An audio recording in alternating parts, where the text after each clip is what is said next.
Dan keputusan untuk memakai jasa influencer itu seperti apa, Mas? Seperti apa? Mungkin alokasi untuk jasa influencer dan butuh atau tidaknya? Ini apa ya, pertanyaan yang sering dilontarkan juga nih sebenarnya gitu ya. Untuk kalau untuk tahun ini memang market Indonesia sangat atau lebih percaya pada influencer. Influencer iya, ya? gitu. Jadi mungkin bisa endorse juga nih Mbak MC-nya. Kenapa ya? Karena menurut saya di Indonesia itu masih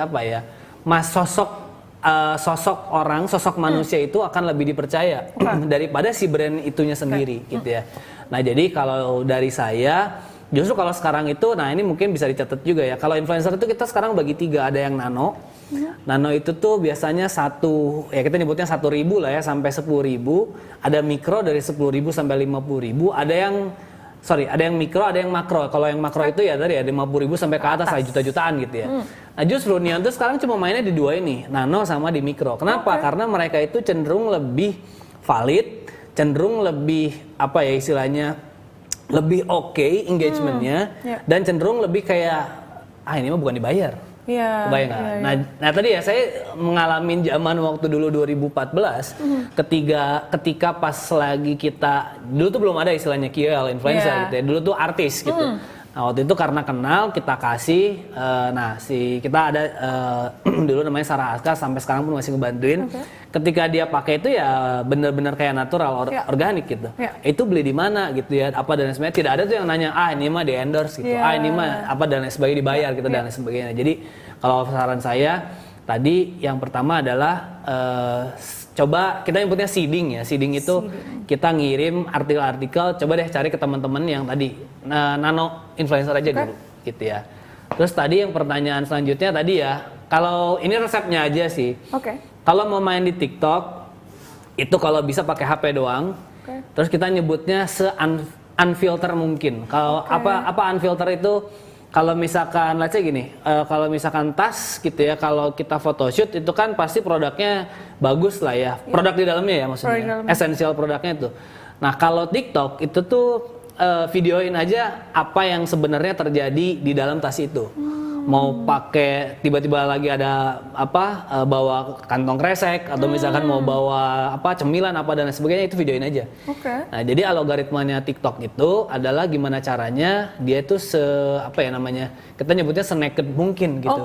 Jadi unfilter aja gitu. Itu aja sih kalau mau. Kita belum ngomongin itu bakal viral atau enggak, itu ya bismillah aja.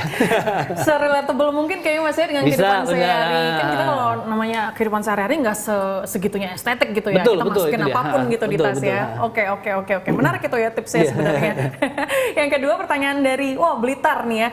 Izin bertanya, gimana cara membuat konten yang mengena dan tepat agar banyak audiensnya? Jadi strategi media sosialnya ya agar tetap eksis selain foto produk dan juga promosi kami yang sudah bagus gitu. Ada cara lain nggak sih Mas? Untuk memorable mungkin ya, agar lebih memorable. Sebenarnya kalau kita nyebutnya memorable, utamanya itu ya tadi ya.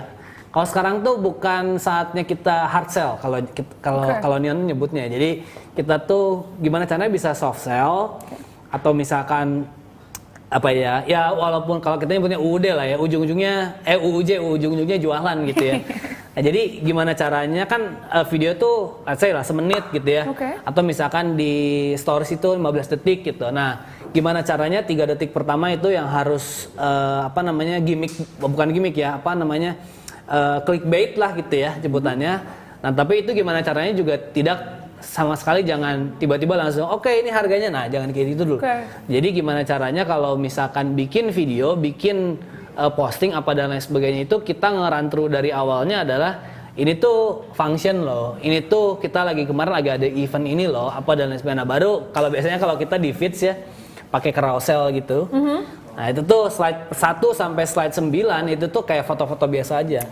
Baru slide 10-nya itu poster tuh biasanya. Posternya tuh kayak diskon berapa persen, 77 di mana gitu. Jebakan istilahnya. Jadi udah kepancing duluan gitu ya dari slide 1 sampai 9. Iya bener sih Mas ya. Jadi biar nggak kerasa in your face banget gitu betul, secara konten. Aku pun juga menyadari sebagai netizen begitu ya, sebagai mungkin potential customer, kalau udah iklan duluan di awal ya udah males lah gitu, karena nggak otentik begitu.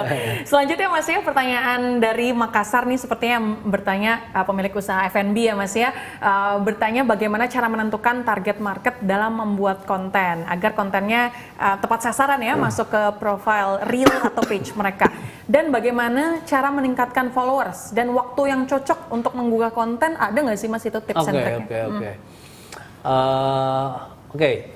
Target market sebenarnya gini, kalau target market tuh simpelnya kalau kita nge-breakdownnya, sebenarnya kalau neon itu cocok dipakai, bukan cocok nih, pengennya dipakai sama siapa, itu aja simpel gitu ya. Let's say misalkan pengen dipakai sama anak SMA gitu ya, anak SMA yang ceweknya pakai hijab, terus yang hijabnya dia sekolahnya di mana, terus lokasinya di mana, terus di breakdown sampai bawah.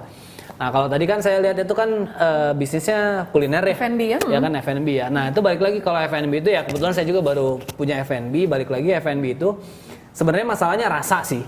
Sebenarnya masalahnya rasa. Jadi ketika rasanya udah dipastikan enak, nah ini kan lidah juga kan general ya. Intinya gimana caranya kita bisa bikin satu resep, satu menu di mana semua itu bisa dicicipi, oh ini enak gitu. Jadi rasa general itu, rasa universal itu yang harus kita bikin, dan akhirnya ini tuh kayak diaminin, sebenarnya kalau F&B itu kuncinya kalau saya dan partner saya bilang bahwa gimana caranya dia sekali coba, langsung dia harus bisa, next gua makan siang gua pasti makan lagi di sini gitu ya. Orang-orang tuh harus bisa seperti itu. Nah jadi kalau misalkan ada yang pas lagi pertama coba, males nah itu tuh udah gagal. Ya gitu. Itu tuh pasti nggak akan repeat buying gitu. Nah jadi kalau tadi balik lagi, kalau konten-konten yang utamanya F&B kalau di kita itu udah jelas gitu. Yang karena kalau F&B itu kan nggak bisa dicobain langsung di let's say di sosial media gitu ya. Nah jadi kalau sosmed itu adalah secara lokasi itu tuh kita strategikalnya adalah let's say di radius 5 km kita harus bisa ngajakin komunitas, kita harus bisa ngajakin siapa influencernya apa dan lain sebagainya gitu sih. Oke. Pertanyaan selanjutnya nih Mas ya, untuk konten yang udah lama dan kurang begitu berpengaruh terhadap penjualan, apakah lebih baik remove aja atau biarkan stay di situ Mas? Ini masalah archiving ya. Jadi kalau dari kita sih kebetulan memang dari konten plan yang udah kita punya, memang itu tuh ada beberapa yang udah dari awal niatannya udah akan diarsip gitu ya. Nah jadi kalau sebisa mungkin gitu ya, semua konten yang kita planning itu memang ya udah akan stay gitu. Kalau sekarang itu kalau di Instagram itu ada tuh yang namanya hide like count. Hide like count, yes. Ya kan, kalau misalkan dalam tanda kutip nggak mau dicontek gitu ya, likes-nya nggak mau dicontek apanya, ya itu tinggal di hide aja gitu kan, simple gitu. Karena apa sih maksudnya harus di archive kan? Kalau di archive itu either itu si kontennya mengganggu gitu ya, atau si kontennya nggak works. Tapi dengan ada sekarang fitur seperti itu, simpen aja kalau misalkan bagus gitu. Kalau memang bagus. Iya kalau bagus, walaupun likes-nya kecil ya gitu, simpen aja gitu. Dan nggak masalah. Sebenarnya kan nggak berpengaruh juga ke algoritma begitu ya, kalau ada yang nggak works gitu, nggak masalah. Stay aja di sana. Betul. Baik, selanjutnya ya Mas ya, ada pertanyaan dari Ratna di Pasuruan nih, kalau bisa aku rangkum, pertanyaannya lebih kepada kualitas dan kuantitas nih Mas, kualitas versus kuantitas. Apakah kalau dalam posting di sosial media gitu ya, untuk promosi lebih baik posting aja dulu secara berkala tapi rutin, atau langsung jeder yang berkualitas tapi nggak sebegitu seringnya gitu? Ini pertanyaan juga nih karena ini beda platform, beda treatment juga sih Mbak. Jadi kalau misalkan di TikTok, ini juga saya kan tadi ya baru join juga sama agensi. Jadi TikTok itu harus bahkan bikin konten sehari 2. Jelek, bagus, atau misalkan nanti hasilnya nggak optimal atau optimal, itu harus di-post. Jadi kalau di TikTok itu harus quantity. Gitu. Nah dengan tadi ya segmen yang tadi ya, yang saya bilang kalau TikTok itu ya gimana caranya pakai HP aja biasa. Pakai HP aja. Ya. Tapi kalau di Instagram, kalau kita itu bahkan kalau kita tuh rumusnya sekarang 2-1-2. Jadi 2 hari ngeposting, 1 hari istirahat, 2 hari ngeposting. Gitu. Nah itu kenapa? Karena kita biar nge-repeat si algoritmanya, terus kita mempertahankan kualitasnya biar. Nah kalau Instagram kan harus yang bagus gitu ya. Betul. Harus yang keren gitu sih konten-kontennya. Nah jadi kita biar bisa juga nafas lah gitu ya buat nyari konten apa sih yang bagus gitu ya, apa sih yang bisa kita naikin juga. Nah jadi kalau di kita di Instagram itu pasti per minggunya itu tuh pasti kita akan ada apa namanya rotasi. Walaupun misalkan nih minggu depan kita udah tahu nih kita ngeposting apa, tapi pas lagi tiba-tiba ada viral apa gitu di Instagram, ya udah kita nanti ikutin bikin lagi gitu. Gitu. Jadi harus catch up ya? Iya harus catch up juga gitu kalau di Instagram. Karena bergulirnya cepet banget biasanya Mas ya di media sosial tuh ada apa yang viral dan kita kalau mau ikutin begitu ya itu harus bisa catch up per minggu pun juga bisa beda-beda begitu Mas temanya ya. Baik, selanjutnya ada pertanyaan dari Temanggung, izin bertanya nih untuk pemula, hal apa yang harus disiapkan untuk ikut di konten digital dan ada nggak sih yang harus diwaspadai Mas? Apa yang harus diwaspadai kira-kira? Kalau yang udah pasti diwaspadai itu saya selalu bilang jangan menjiplak ya, jangan menjiplak, terus jangan istilahnya gini, ada yang viral, ada yang bagus, ada misalkan ada yang oke gitu ya si kontennya itu, jangan sampai banget itu kita benar-benar plek-plekan tuh. Jadi amati tiru. Kan biasanya modifikasi ini amati tiru buat yang baru lagi. Iya, amati tiru dijiplak gitu kan. Nah, makanya kalau menurut saya sih waspadainya itu dulu aja. Jadi kedepannya sih minimal tuh tadi ada sedikit modifikasi. Pasti kan dari lokasi akan beda, dari modelnya juga beda, talentnya juga beda. Jadi itu tuh pasti akan organik kedepannya gitu. Oke. Pertanyaan selanjutnya, waktu berapa lama nih yang paling efektif untuk mencari inovasi baru, terutama makanan? Emang harus ganti-ganti nggak sih Mas? Let's say kalau misalnya kita segmented ke F&B gitu. Nah tadi balik lagi ya, sebenarnya kayak yang si Freeze by Neon ini, kita kan jualannya frozen yogurt ya, ya. Nah, kita tuh sekarang justru karena kita udah belajar di Neon itu banyak banget artikelnya gitu ya, dan bahkan satu artikel itu bisa sampai 20-30 warna. Jadi sekarang tuh kita dibalik gitu. Jadi gimana caranya si F&B ini fokus dulu satu produk bener-bener sampai dia nggak laku gitu Mbak. Gitu. Jadi kalau misalkan jualan froyo, nah kita tuh sekarang jualannya udah yang plain base aja dulu, yang warna putihnya aja dulu. Walaupun kita udah bisa ngeriset, kemarin tuh kita bikin yang dragon berry ya, jadi dragon fruit digabung sama strawberry. Terus ada juga yang resep nanti yang agak mango gitu. Terus juga ada kita resep yang smoothiesnya juga ada. Tapi kita pengen ini si produk bisa lifetime-nya berapa lama sih gitu, tanpa ada si nanti misalkan ada kolaborasi atau misalkan ada warna baru, ada rasa baru dan lain sebagainya gitu. Jadi fokus di satu produk itu. Misalkan nih dari dia udah curvy-nya udah mulai turun, nah kita baru tuh masukin produk barunya gitu. Lebih ke situ sih. Dan kalau dari Mas Adit sendiri tadi sepertinya variasinya lebih ke ini ya, produk utamanya sih satu frozen yogurt, cuma rasa begitu ya atau gimmick dan sebagainya itu yang di kotak-katik lah ya, mengikuti kurva pemasarannya juga. Nah, ini ada pertanyaan lain juga dari Andri Fitria yang sebenarnya agak mirip dari pertanyaan sebelumnya yang belum sempat kita address juga, perihal waktu nih Mas. Untuk waktu upload gitu, ada ini nggak sih Mas, ada tips and triknya gitu, paling bagus jam berapa begitu kalau dari segmentasinya ini paling rame engagementnya jam berapa? Sebenarnya simple ya.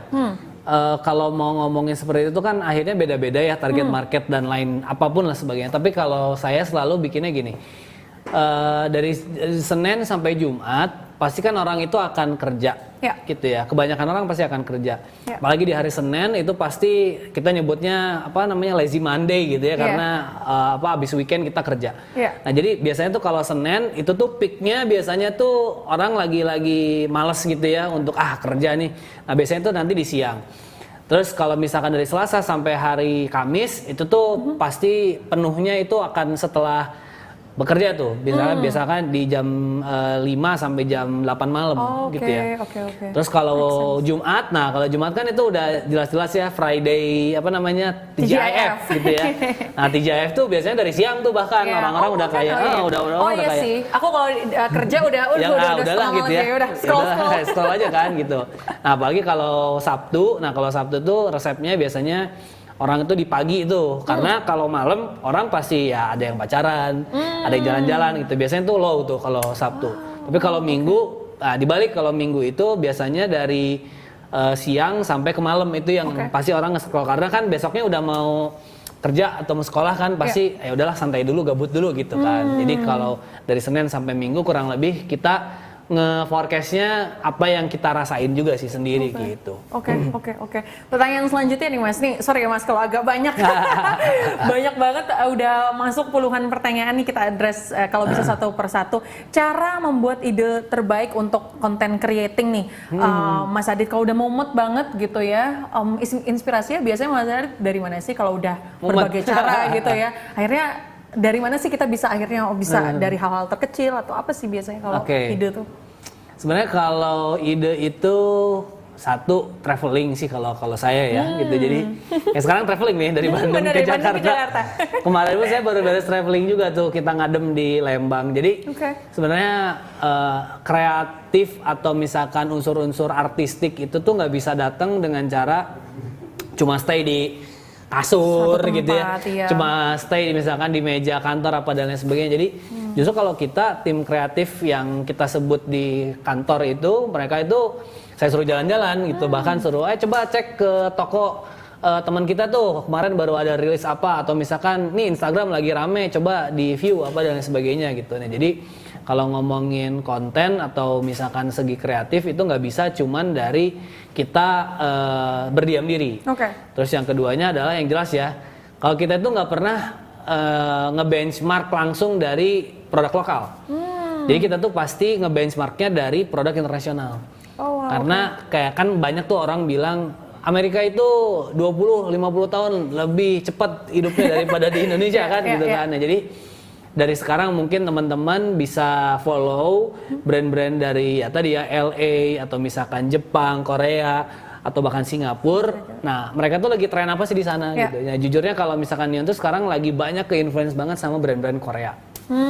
Gitu sih. Makanya itu tadi salah satu ininya juga ya, salah satu contoh pemasaran Mas di menyasar misalnya K-pop dan sebagainya, benar. Dan segmentasinya di Indonesia kan besar banget ya, begitu ya, untuk K-pop.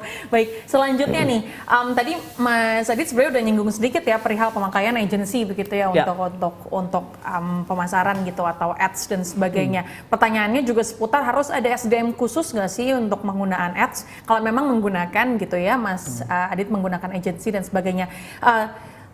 Seperti apa sih Mas untuk kita bisa sebagai pemilik UMKM bisa menentukan di titik ini aku harus pakai agency nih gitu. Mungkin dari alokasi budgetnya atau dari lagi ramai banget nih, lagi viral dan sebagainya. Gimana sih momentumnya Mas? Kalau momentum sih sebenarnya ini gini sih, kalau di Neon kan kita fokus sudah 10 tahun juga gitu ya. Jadi 10 tahun ini tuh kayaknya udah banyak banget kita cobain ya. Selain sosial media kan kita tuh gedenya waktu itu di event juga. Ya, kayak event gitu ya. Kayak bulan ini kita akan ada di Jakarta, akan ada di Jogja, sama akan ada di Bandung, 3 event di akhir bulan nanti gitu. Jadi sebenarnya dari event atau misalkan offline dan lain sebagainya aja kita tuh udah cukup padat. Nah, jadi tadi pertanyaannya kapan sih kita mau misalkan nge-hire agency, ya tadi dikala tim internal kita udah cukup exhausting gitu ya, dari ini capek banget gitu ya, masa sih kita harus ngerjain semua sendiri gitu ya. Daripada kita, nah kalau saya utamanya ya, saya udah beberapa kali mencoba, utamanya TikTok, beberapa kali mencoba kita open recruitment gitu ya, yang ada di lapangan ternyata susah. Cari yang jago dan pas kebenaran lagi lagi nggak punya kerjaan gitu. Nah, jadi karena kita udah hampir 1 tahun tuh mencari orang-orang yang kreatif atau misalkan yang pengen bekerja gitu ya sebagai account manajernya di TikTok, akhirnya ya udahlah, daripada kita lama, kita shortcutnya adalah cari agensi aja gitu. Di situ sih sebenarnya. Menyambung juga nih karena tadi Mas Adit menyinggung tentang TikTok, ada pertanyaan dari Tangerang juga tentang afiliator TikTok nih. Mas, apakah bekerja sama juga dengan afiliator TikTok gitu ya untuk mempromosikan produk? Kalau iya pun seperti apa begitu keputusannya? Apakah lebih ke melihatnya dari stylenya? Ini kan seperti in a way kalau di Instagram seperti memilih influencer begitu ya. Betul. Apakah yang stylenya harus serupa atau yang engagementnya tinggi dan ada minimal melihat ininya nggak sih kayak followersnya gitu? Nah, tadi balik lagi kalau misalkan di TikTok justru kita nyari afiliator tuh yang apa ya, istilahnya otentik gitu. Jadi nggak perlu dia let's say gitu ya, style gitu ya sama si Neonnya gitu. Jadi mau misalkan dia styleannya seperti apa, terus misalkan dia cara membuat videonya seperti apa, kita terima itu semuanya. Karena apa? Karena yang tadi ya, karena affiliator itu kan utamanya adalah convert to sales-nya. Oke. Gitu ya. Nah, ketika dia bisa mengconvert to sales produk Neon, ya why not gitu. Gitu ya, dari misalkan dia biasanya suka nge-kontenin makanan atau misalkan dia suka nge-kontenin jalan-jalan, bukan dia spesifik khusus untuk konten creator tas gitu ya.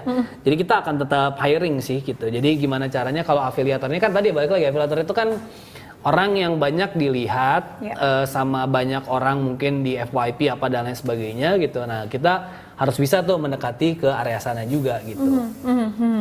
Kemudian ini pertanyaan selanjutnya, 2 pertanyaan terakhir nih ya, Mas Adit, perlu nggak sih nama-nama makanan atau mungkin produk lainnya ya untuk para pelaku UMKM dibuat seaneh atau se-ekstrim mungkin biar bisa menarik konsumen? Mas gimana? Iya. Sebenarnya itu kan balik lagi ya, ini kan karena cenderung ada beberapa brand ya yang menggunakan teknik teori seperti ini.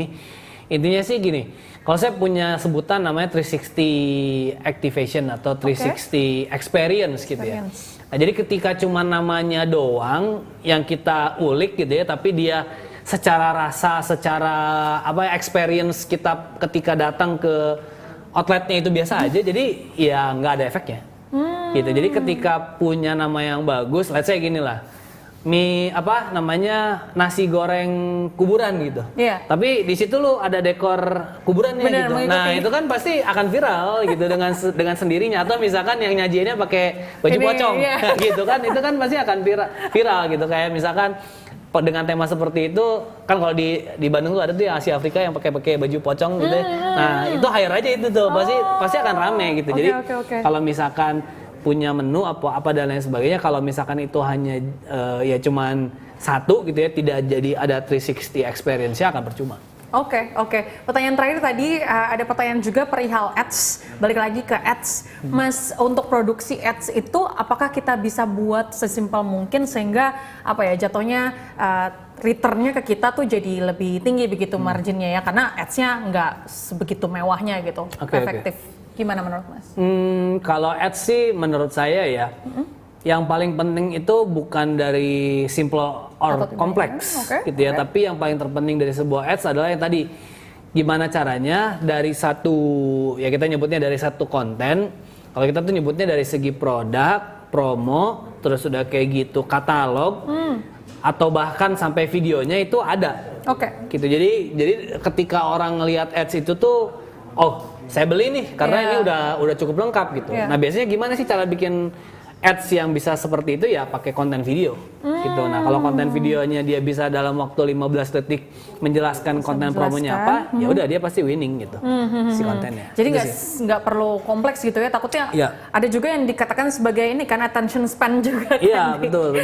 Para customer gitu ya, kalau kepanjangan justru malah nggak engaging malas untuk ditonton ya. Thank you so much Mas Adit, ini kita udah menjawab puluhan pertanyaan itu pun yang di filter sebenarnya oleh teman-teman panitia. Sebenarnya yang banyak di kolom komentar lebih banyak lagi, nggak masalah. Nanti mungkin bisa langsung mampir ke medsosnya Mas Adit juga. Boleh di Instagram aja. Betul, di Instagram juga kalau mau bertanya-tanya. Mas Adit, mungkin sebagai penutup ada pesan-pesan yang mau disampaikan mungkin kepada UMKM untuk makin bersemangat gitu membangun usahanya.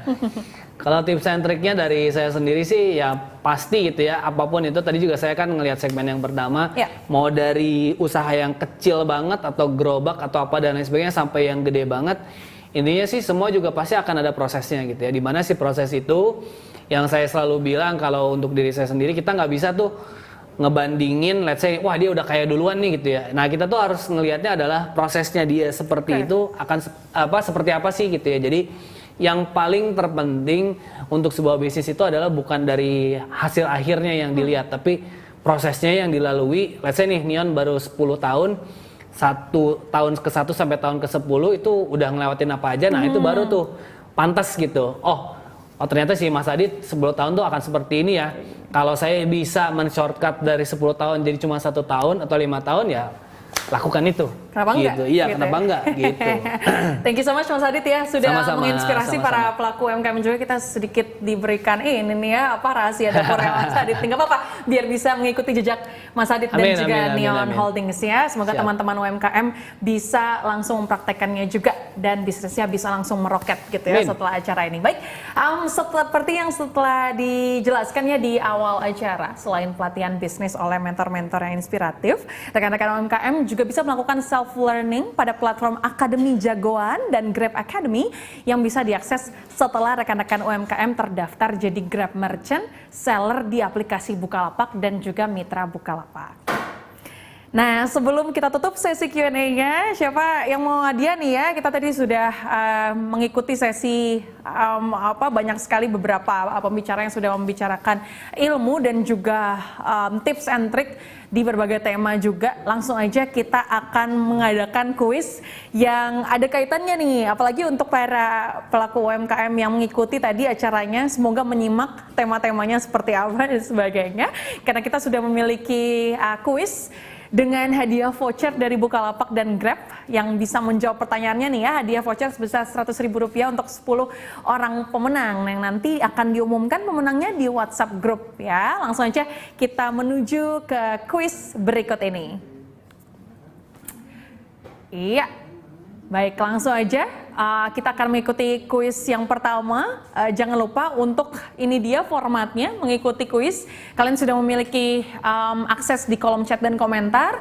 Jadi langsung aja formatnya nama lengkap, _kota asal, _jawaban. Seluruh pemenang akan diumumkan pada akhir rangkaian akselerator program melalui WhatsApp grup dan pemenang akan diumumkan pada 28 Juli 2023. Langsung aja ya, pertanyaan pertama. Iya, ini kita lihat ya, ini clue-nya ya. Langsung cepet-cepetan ya para rekan-rekan ya. Nomor 1, siapa nama pembicara FKMD pada foto tadi? A. Aditya, B. Mario Devan, C. Nilam Sari. Langsung dihitung ya, 5, 4, 3, 2, 1. Jawabannya Aditya. Oke, luar biasa. Nggak mungkin nggak tahu nih ya. Kalau yang nggak tahu nih, nggak ikut sama sekali nih, jangan-jangan. Oh, boleh tepuk tangan dong. Yeay. Mutia punya tim hore ya di ruangan. Langsung pertanyaan kedua. Langsung saja, siapa sih Mas Aditya itu? A. Pemilik Kebab Baba Raffi. B. Pemilik Neon Holdings. C. Pemilik Topskills.id. 5, 4, 3, 2, 1. Masukkan jawaban kalian. Pemilik Neon Holdings. Tepuk tangan. Sepertinya di kolom chat dan komentar ini udah rame ya. Langsung aja pertanyaan ketiga. Apa peralatan yang paling penting untuk membuat konten? A. Tongsis. B. Kamera. C. Ring light. Langsung aja. 5, 4, 3, 2, 1. Jawabannya kamera. Siapa yang bilang tongsis? Panitia nih, tidak dapat hadiah. Salah jawabannya. Langsung aja. Pertanyaan nomor 4. Oke, apa ya ini? Benda apa ya? Langsung aja. Pertanyaannya. Bernama apa benda yang ada pada foto tadi? A. Lampu. B. Tripod. C. Ring light. Langsung 5, 4, 3, 2, 1. Jawabannya ring light. Pertanyaan kelima. Berikut ini merupakan hal terpenting dalam membuat konten digital. A. Masuk FYP atau explore. B. Konsisten. C. Estetik. Langsung aja. 5, 4, 3, 2, 1. Jawabannya konsisten. Yeay. Penting itu ya, konsisten. Baik, langsung aja. Pertanyaan ke-6. Berikut ini adalah nama-nama pembicara hari ini, kecuali A. Tina Talisa, B. Aditya, C. Nilam Sari. Itu dicuekin aja ya, ada catatan panitia ya. 5, 4, 3, 2, 1. Jawabannya Nilam Sari. Yeay. Baik, pertanyaan terakhir nih ya, sepertinya pertanyaan ke-7. Berikut ini mana yang merupakan manfaat NIB bagi pemilik UMKM? A. Memperoleh akses kredit usaha rakyat. B. Menambah pemasukan. C. Membuat bisnis kita makin viral.